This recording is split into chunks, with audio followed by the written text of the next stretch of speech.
তীব্র বিস্ফোরণে কেঁপে উঠল বীরভূম। ঘটনাটি ঘটেছে বীরভূমের দুবরাজপুরের চাপানগরী গ্রামে। এই এলাকার একটি দাতব্য চিকিৎসালয়ে ঘটনাটি ঘটেছে।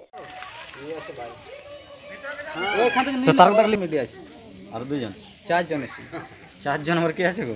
3-4 জন ভালো না? এবিপি আনন্দ আছে। হ্যাঁ ভয় তো আমি আমি একটু নিয়ে গেছি মানে কেউ আছে তোমাদের তাহলে? না, তাহলে এটা আছে কি তাহলে আরো 2 জন এসে কাকো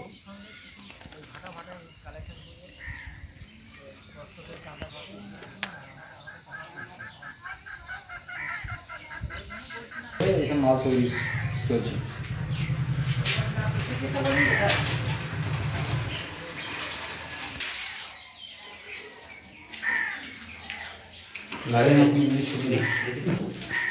এই ভেড়াগুলো এই সময় কেন যে ফোন করে জানে যে খবর পাবে?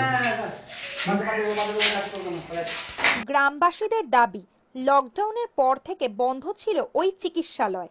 হেতমপুর পঞ্চায়েতে নির্মিত হয়েছিল ওই চিকিৎসালয়।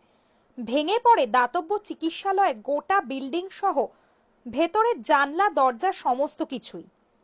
বিস্ফোরণের তীব্রতার জেরে আতঙ্কিত হয়ে পড়ে গ্রামের মানুষজন।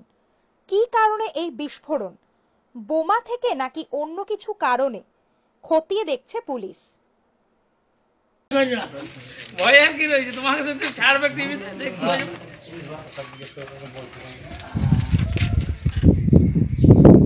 আমাদের বক্তব্য এটাই, এর আগে একবার ঝামেলা হয়েছিল, তাতে আমাদের লোককে অনেক জখম করে দিয়েছিল, গুলি বারুদ করেছিল।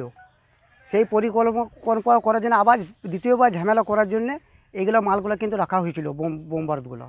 এই জন্যে ওরা মাল সরাইতে পারে নাই, এখানে বোম ব্লাস্ট হয়েছে। রাতের মধ্যে অনেক মাল কিন্তু উদ্ধার করে দিয়েছে মনে হয়েছে। আমাদের এগেনস্ট যারা তারা করেছে, তাদের জন্য করবো, তারা তো সবই জানে, সবই তো আছে, যুক্ত আছে, ওরা সবাই জানে।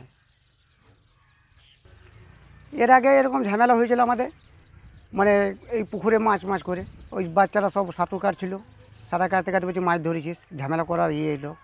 বিয়ে বাড়িতে একটা শো করে নিয়ে এলো, লোক নিয়ে এলো বাদ থেকে, বোম বেঁধে মারামারি, আমাদেরকে হঠাৎ করে হামলা আমাদের ওপর।